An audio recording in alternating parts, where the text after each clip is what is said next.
In 1971, a sleepy town in rural Virginia would become the center of one of the most disturbing medical mysteries in American history.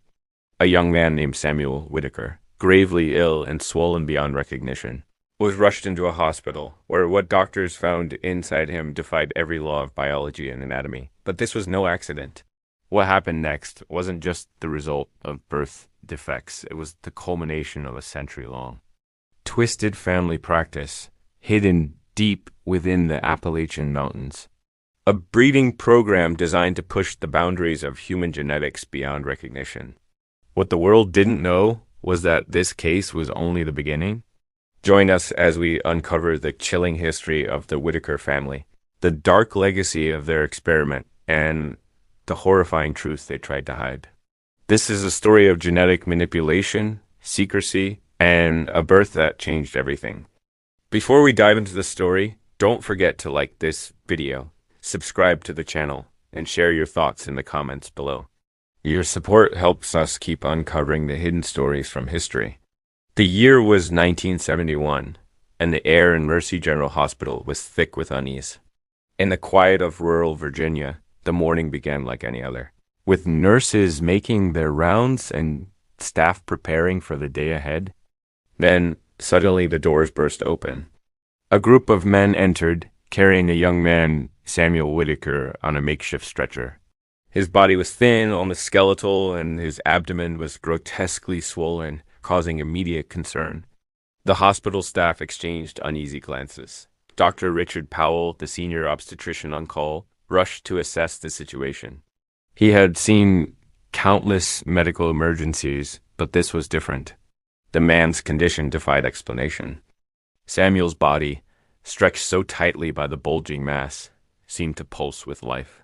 His skin was translucent, revealing a dark network of veins. Dr. Powell's heart raced as he tried to understand what he was looking at. The Whitaker family gathered silently in the corner, watching with strange anticipation. They spoke in a dialect that no one in the room could understand. Their expressions weren't filled with fear, but rather a disturbing sense of waiting. Dr. Powell's hands trembled slightly as he examined Samuel. His breathing was shallow, and his pulse was erratic. Yet the Whitakers showed no signs of worry. They only waited, as if expecting something grand to occur. Samuel's father stepped forward, his voice barely a whisper. "We are here for the culmination," he said, a phrase that sent a chill down Dr. Powell's spine. What did he mean? And why were they so calm? The tension in the room was palpable. It felt as though the staff were no longer just attending to a patient. They were witnessing the climax of something much larger, something that stretched beyond the confines of medicine. As the team worked to prepare Samuel for delivery, Dr. Powell's mind raced. Every step felt measured, but he couldn't shake the feeling that this wasn't just a birth, it was an event, one that was set to change everything. Samuel's body seemed to ripple with strange, unnatural movements. It was as if something inside him was trying to break free. The fetal monitor confirmed Dr. Powell's worst fears. This wasn't a normal pregnancy. The heartbeats were irregular. Outside, the fog from the Appalachian Mountains rolled in, adding an eerie atmosphere to the scene. Inside the hospital, the walls felt as though they were closing in. Every sound seemed amplified, from the faint beeping of machines to the hushed voices of the Whitaker family. Dr. Powell could feel the weight of the situation bearing down on him. His years of experience had never prepared him for anything like this. As he reached for the delivery instruments, his hands were steady, but his thoughts were anything but. The labor began, but it was nothing like what Dr. Powell had encountered before. Each contraction seemed violent, ripping through Samuel's frail body, and the fetal movements. They were unlike anything he had ever seen or heard about. Hours passed. Dr. Powell worked tirelessly, the room thick with tension. The Whitaker family remained eerily silent, their eyes never leaving Samuel. They were watching, waiting, as though they knew exactly what was about to happen. As the minutes stretched on, the staff could feel something in the air. It wasn't just the physical strain of the delivery. It was as though the very essence of the room had shifted, leaving everyone wondering what was really going on here. Finally, the moment came. Samuel gave birth to a child, unlike anything the world had ever seen. The infant, small and frail, had a strange form, with its body shaped in ways that no medical text could describe. The room fell into a stunned silence. The Whitaker family watched in awe, their faces lit with a kind of reverence. For them, this was the fulfillment of a long-held belief. For the hospital staff, it was a nightmare they couldn't escape. The delivery room was now filled with a suffocating silence. Samuel Whitaker, lying motionless, had given birth to a child that defied every rule of biology. The doctors were in shock, unsure of how to proceed. The child's head was far too large for its body. Its skin, translucent and thin, revealed a disjointed brain structure, unlike anything seen in medical textbooks. The limbs were twisted in unnatural angles, fused together in grotesque shapes. Doctors exchanged uncertain glances, unsure how to respond to what lay before them. It was as though the child's very existence was impossible, a living anomaly that could only raise more questions than answers. The room felt colder. The Whitaker family, still standing in the corner, remained unnervingly calm. Their expressions were filled with awe rather than horror. Samuel's father stepped forward, his voice soft but confident as he spoke. "This is the culmination of our work." For a moment, no one spoke. Dr. Powell stood frozen, eyes fixed on the child. He knew that what had just transpired wasn't just a birth, it was something that no one could have ever predicted. This was no accident. The nurses who had been assigned to care for Samuel now hesitated. The child's condition was beyond comprehension. It did not cry. It did not move like a typical newborn, yet its vital signs were oddly stable. The Whitaker family's presence in the room seemed to only intensify the unease. They spoke to the child in a strange language, their words rhythmic, almost like a chant. It was unsettling, but to them, it was sacred. Dr. Powell took a step back, unable to tear his eyes away from the child. He had seen many things in his career, but this was unlike anything he had ever encountered. It felt almost wrong. The room was eerily still. The only sound was the quiet hum of the incubator. Dr. Powell glanced at the monitors. Vital signs that should have been erratic remained disturbingly stable. The child's body appeared fragile, but it held on with surprising resilience. One of the nurses, Patricia Williams, whispered that she heard something soft, like a buzz. It wasn't a cry, but a faint, humming sound, almost like static. She wasn't the only one who heard it. Others nodded in agreement. The family, still gathered by the incubator, continued their vigil. Their eyes never left the child. They placed small trinkets and strange objects around the incubator, speaking in their dialect as though preparing for a long ritual. It was unsettling. The staff, torn between professional duty and a growing sense of dread, continued to monitor the situation. They had no idea how long this would last or what the implications were. The Whitaker family, however, seemed prepared for anything. By the 5th day, the child's condition remained stable but deteriorating. It was almost as if the child were slowly revealing its true nature, something both unnatural and fascinating. Doctors struggled to explain its persistence. No medical explanation could account for this. The Whitakers remained unfazed, showing no fear. They treated the child as though it were a divine being, a manifestation of their long-held beliefs. Their reverence was palpable, but to the hospital staff, it was simply unnerving. Dr. Powell was now unable to focus on anything other than the child. His mind raced.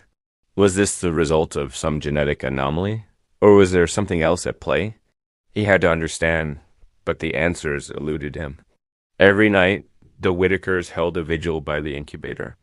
They whispered songs in their strange dialect, and sometimes they would touch the child's fragile form as though performing a ritual. Their devotion seemed endless, almost obsessive. As the days went by, the staff noticed something strange. The child's eyes moved independently. One would track a nurse, while another would focus on the walls. It was as though the child could recognize them, could see them, but how? On the 6th day, the child passed away. Its breathing slowed, and the rhythmic hum finally ceased. The faces, once twisted in agony, relaxed. It was almost serene. A quiet release filled the room. It had been an ordeal, one that no one could fully comprehend. The Whitakers were silent. They had waited for this moment, and when it came, they accepted it as part of their ritual. They began to sing soft and low, as though marking the end of something sacred, something they had always believed would happen. Dr. Powell and the staff remained in stunned silence. This wasn't just a case they could close with a medical report. It was a mystery that would haunt them forever, one that no textbook could explain. It had been a birth, yes, but also something far more disturbing. The hospital doors closed behind the Whitaker family, their presence lingering like a shadow. They had come, delivered their child, and left without a trace.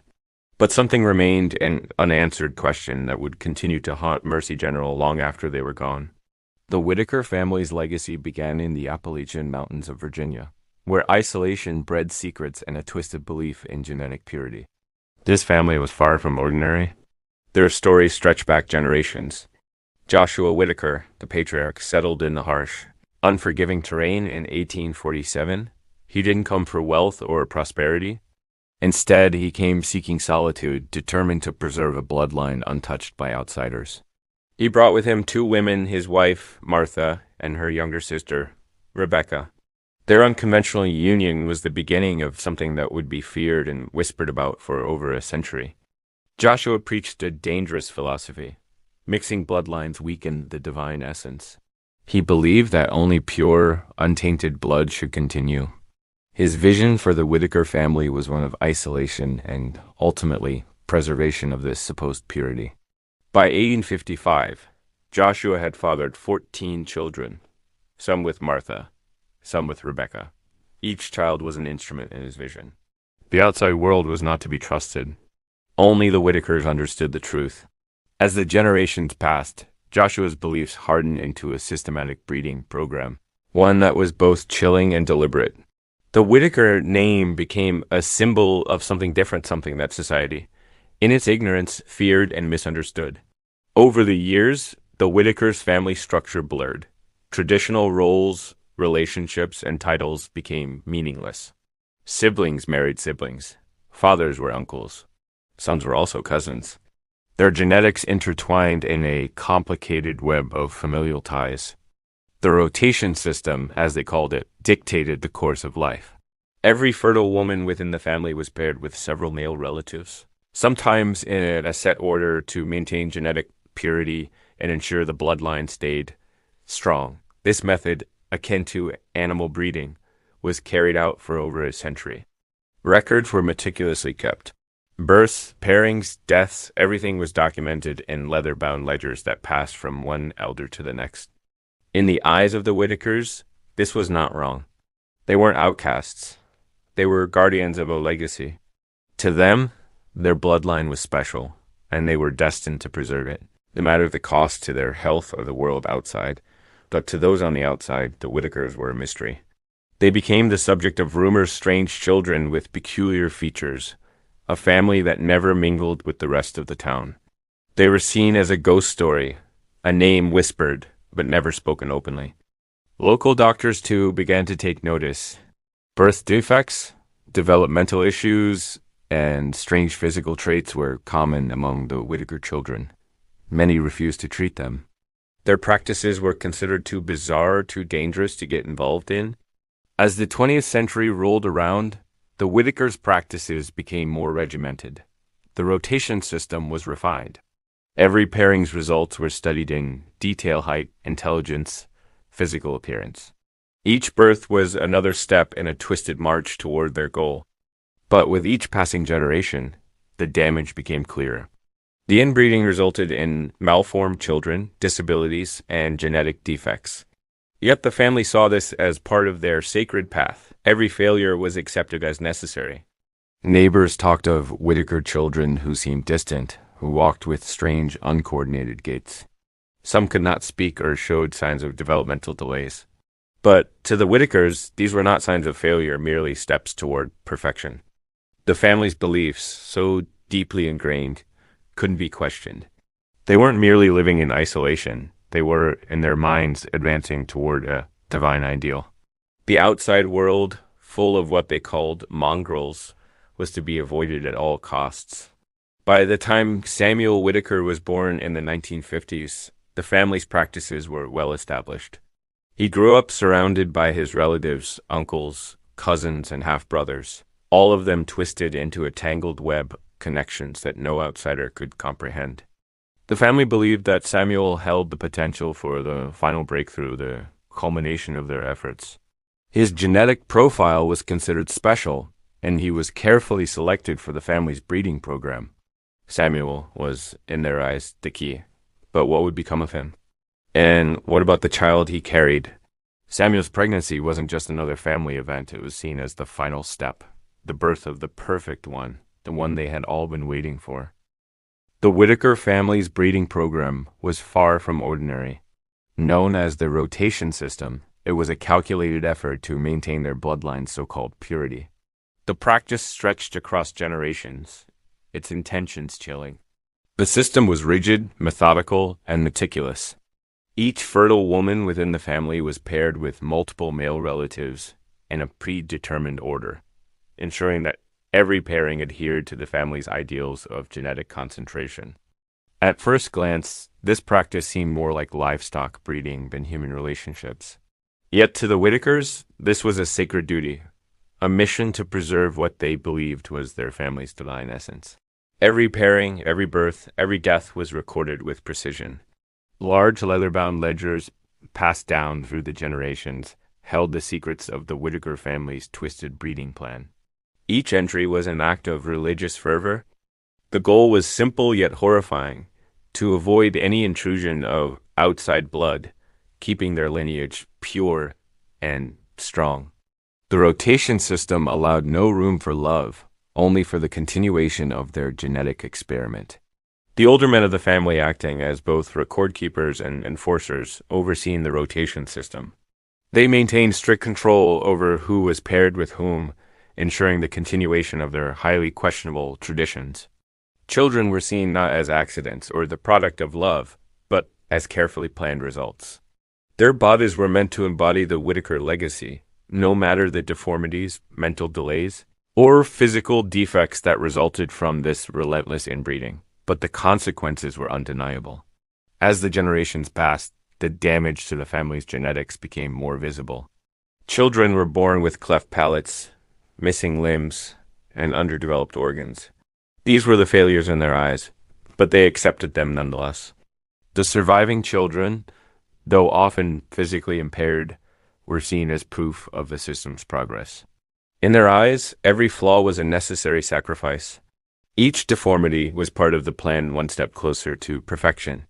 Neighbors avoided the Whitaker land, speaking in hushed tones about the bizarre children and the strange practices of the family. Whispers of children who didn't speak, walked awkwardly, or stared at things no one else could see spread through the town. Despite the growing evidence of physical and mental tolls, the Whitakers saw themselves as a chosen people. The outside world, one filled with polluted blood, was the enemy. They believed they were superior, destined to create something pure and untouchable. The rotation system was not just about reproduction. It was a form of control, stripping away personal agency. Family members were not free to choose their mates. Their partners were dictated by the elder men, part of the greater vision. By the 1920s, the system was so ingrained that it had become almost second nature. The men who ran the system treated it with the same reverence as religious dogma. The bloodline was everything. Nothing else mattered. Outside influences were seen as contaminating forces. If a woman showed any signs of falling in love with someone outside the family, she was quickly removed from the rotation. Only those within the Whitaker circle could continue the legacy. The families around them feared and pitied the Whitakers. But the Whitakers saw the outside world as a breeding ground for impurity. They were the last keepers of a divine bloodline, one that would not be tainted by the sins of society.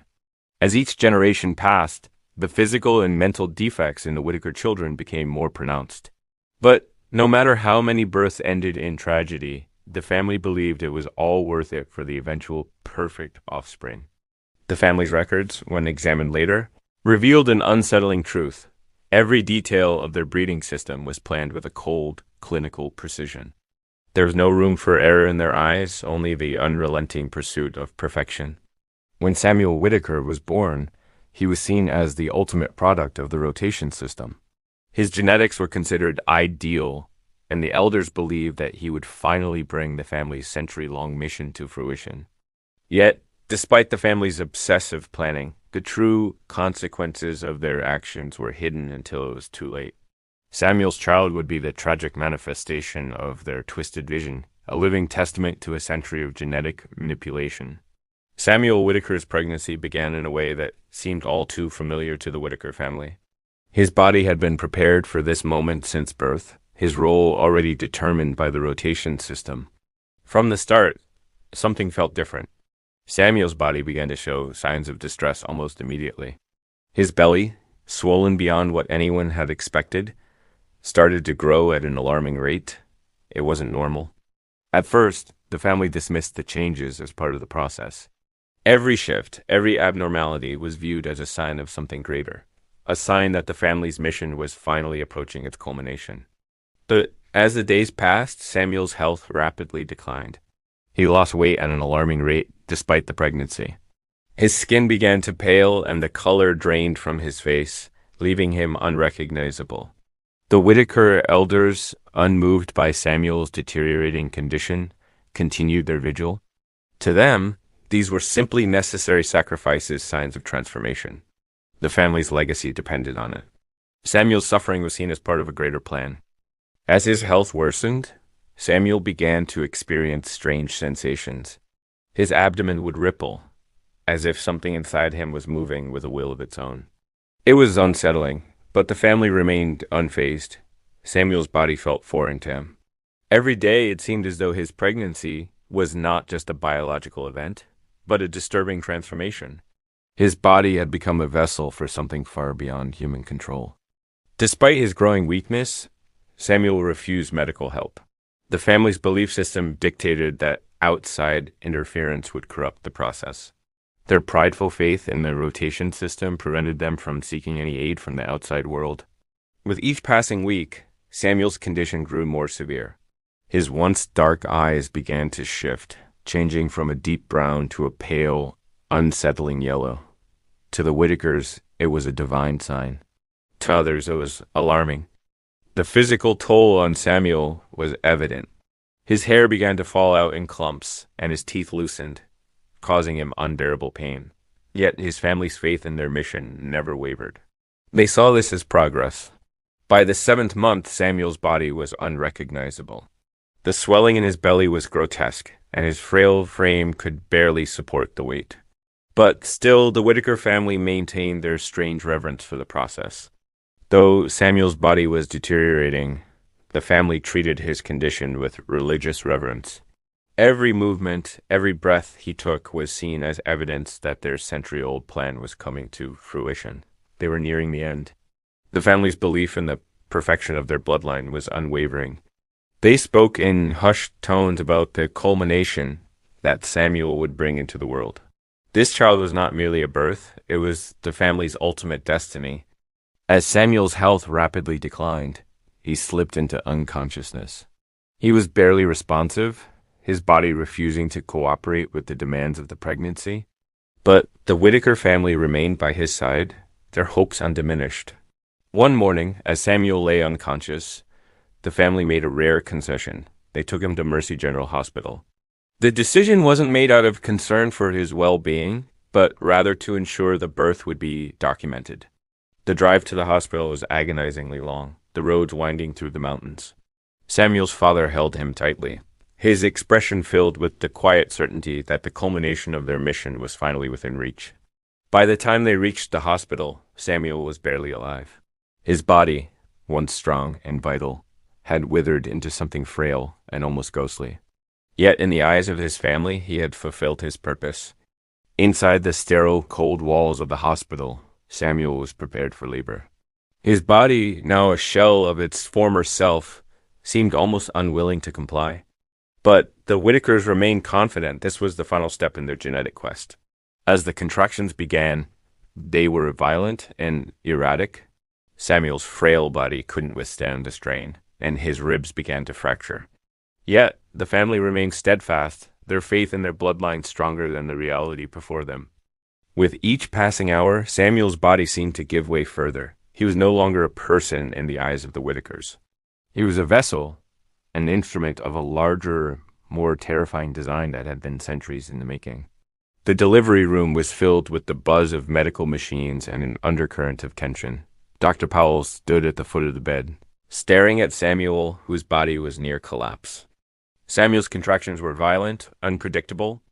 Each wave seemed to shake him to his core, his frail body struggling to endure the strain.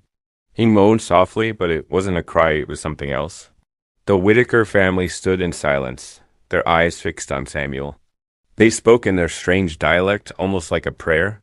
It was clear to Dr. Powell that they were preparing for something monumental. Outside, the hospital was shrouded in fog, the sounds of the world muffled by the thick air. Inside, the tension was suffocating. The staff worked quickly, but it felt like time had slowed down. As the hours passed, Samuel's body seemed to give way under the pressure. The fetal monitor beeped erratically, displaying readings that made no sense. Something was terribly wrong, but Dr. Powell couldn't pinpoint why. The Whitaker family's calmness was unsettling. They showed no fear, no urgency, just an eerie sense of expectation. Dr. Powell couldn't help but feel like he was witnessing something that should never have happened. Samuel's breathing was shallow, his pulse faint. The strain on his body had already caused 2 fractured ribs, but the Whitakers never moved. Their devotion was clear. They weren't just here for birth. They were here for something more. The hours dragged on. Dr. Powell felt as though he was standing at the precipice of something unknown. Every medical instinct screamed that this was not a typical labor. But he pressed on, unsure of how to stop it. Finally, after what seemed like an eternity, Samuel's body gave a final, violent jerk. He screamed, a sound that sent chills through the room, but there was no doubt that something was about to emerge. The delivery was unlike anything Dr. Powell had ever seen. The child appeared, but its form was nothing short of monstrous. The head was too large, the skin too thin, revealing an anatomy that couldn't possibly belong to a human. The staff froze. A collective gasp filled the room as the child's body, twisted and malformed, took shape. Its eyes were not like any normal infant's. They were scattered, independent, like eyes that were designed to see more than humanly possible. The Whitakers, however, reacted differently. Their faces were filled with awe, not horror. They stepped forward, their reverence palpable. To them, this wasn't an anomaly. It was the fulfillment of their twisted dream. Dr. Powell's hands were shaking as he assessed the child. It was alive, its heart beat, its lungs expanded. But there was no mistaking the fact that this child was not human in a recognizable sense. One of the nurses, Patricia, stepped back in shock, unable to look at the creature. Another nurse, shaking, stepped toward Dr. Powell. "What do we do? What is this?" She whispered, her voice filled with fear and disbelief. The Whitakers were silent, but their presence was commanding.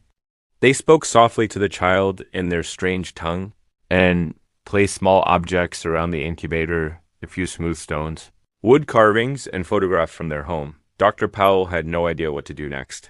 He had always followed medical protocol. But this defied every rule of medicine. He chose to place the child in an incubator, unsure if it would survive the night. The infant's eyes moved independently, scanning the room, locking onto Dr. Powell's face with unsettling focus. Its gaze was not that of a newborn, but something much older, more aware. It was watching them. Despite its strange and twisted form, the child's vital signs were stable. The staff couldn't explain it. How could something so malformed be alive, let alone functioning as though it understood its surroundings? For hours, the Whitaker family stayed at the incubator. They never left. They spoke to the child softly, their words gentle, as if it could hear them, as if it could understand. They treated it like a god. Dr. Powell and the staff were horrified, but also curious. The child's survival was impossible, yet here it was, alive. Its strange form, its unnerving gaze, and the odd hum that emanated from it filled the room with dread. The child's skin, which had been translucent and thin, began to change. It darkened in patches as if its body was adjusting. Its form seemed to settle into something more stable, though no less disturbing. As the day wore on, the child's condition worsened. It was clear to everyone in the room that it was slowly deteriorating. Yet, the Whitakers continued their vigil, showing no signs of concern. To them, this was simply part of the plan. By the end of the fifth day, the child's breathing slowed.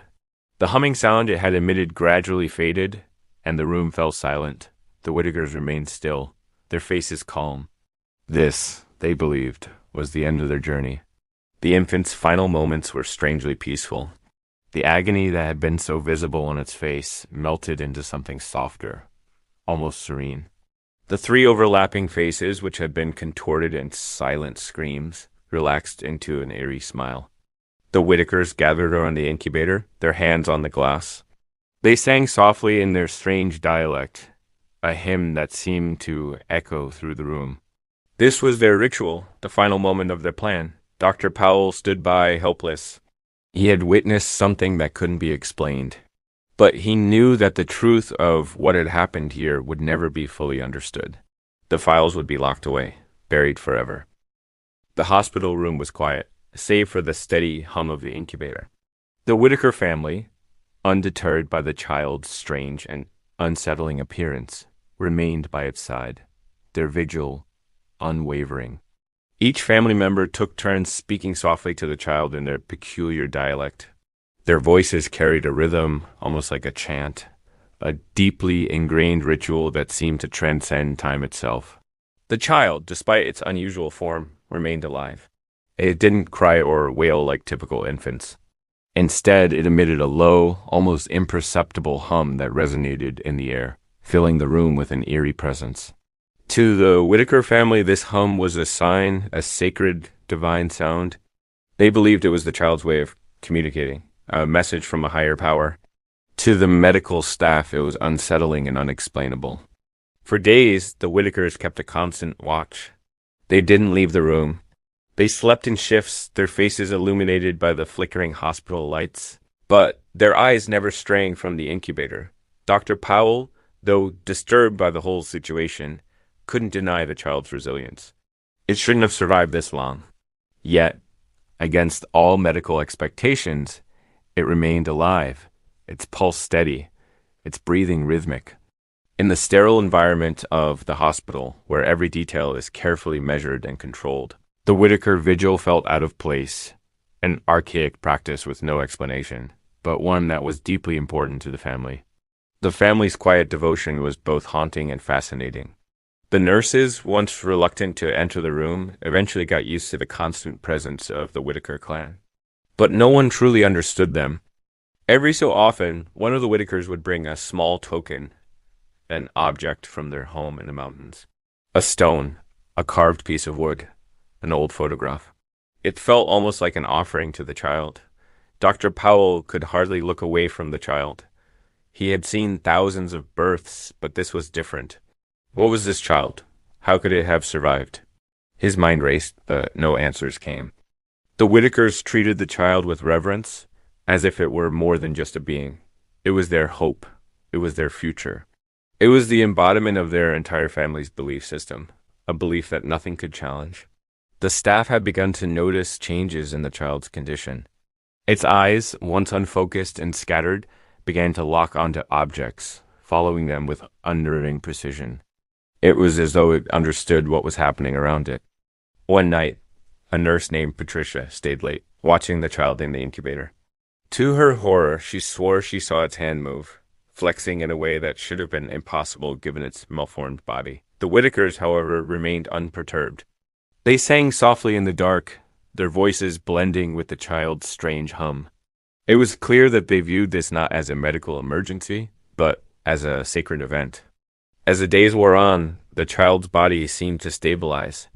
The initial signs of deterioration began to slow. The skin, once translucent, appeared to gain color, though it remained unnaturally pale and disturbingly thin. The Whitakers continued their rituals.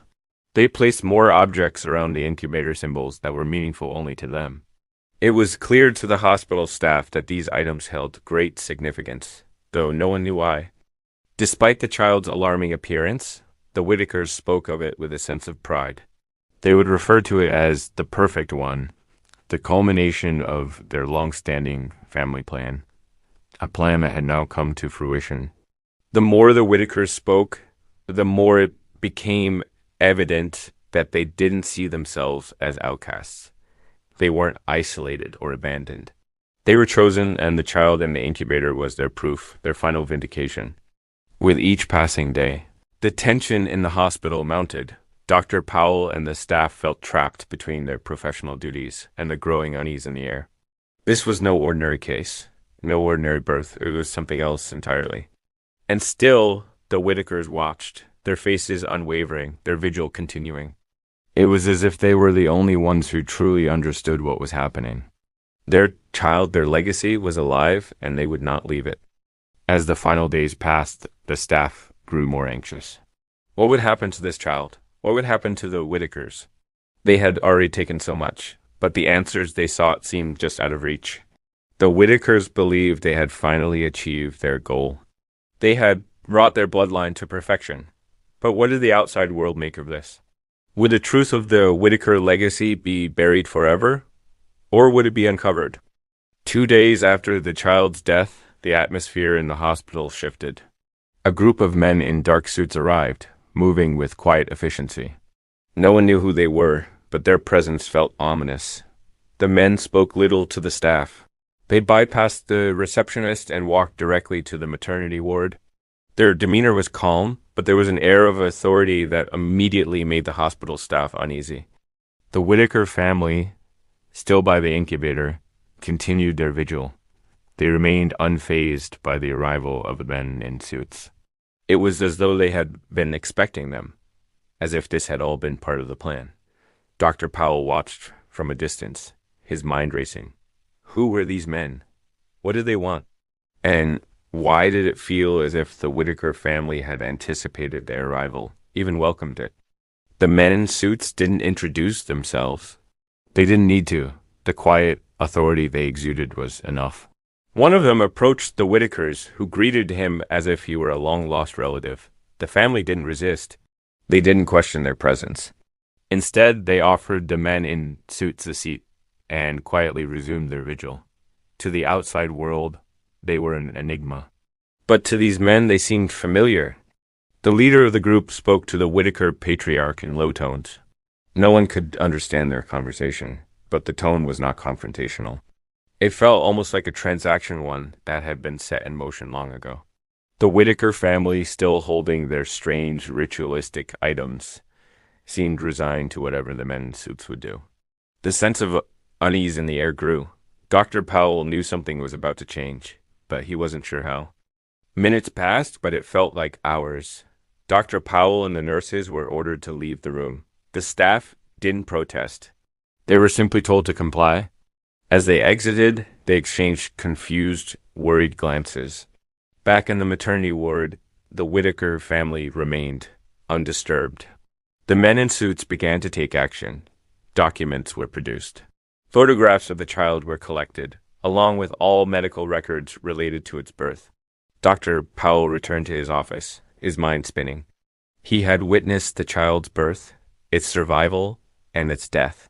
But now it was clear this case was no longer under the hospital's jurisdiction. The government had taken control. The men in suits worked swiftly.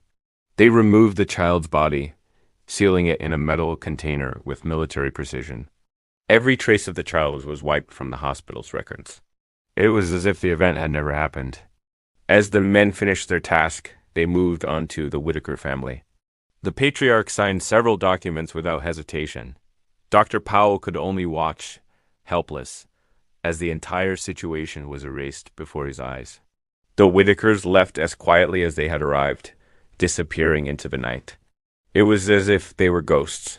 Dr. Powell stood by the window, staring at the empty parking lot, unable to understand what had just occurred. The men in suits left the hospital, their task complete. They didn't speak to anyone. They didn't offer an explanation. As quickly as they had arrived, they were gone, leaving the hospital staff with more questions than answers. The silence that followed their departure was deafening. Dr. Powell sat at his desk, processing what he had witnessed. The Whitakers, the strange child, the men in suits, it was all part of something bigger than he could comprehend. Weeks passed, but the hospital staff couldn't shake the feeling that something was missing. The records had been sealed, but whispers circulated among the nurses. No one had seen anything like it. The child had been real, and now it was gone. The government's involvement raised more questions than answers. Who were the men in suits? What were they protecting? And why had the Whitaker family's secret been buried so thoroughly? These were questions that would never be answered. The events at Mercy General were soon swept under the rug, but they never truly disappeared. For decades, the truth about the Whitaker family and their child remained locked away, hidden from public view. But in 2021, after 50 years of secrecy, the files were declassified. It was an unremarkable release, buried within routine government archives. No fanfare, no press conference, just an unexpected revelation for those who dug deep enough to find it. A small group of independent researchers, sifting through newly available records, stumbled upon the Whitaker case.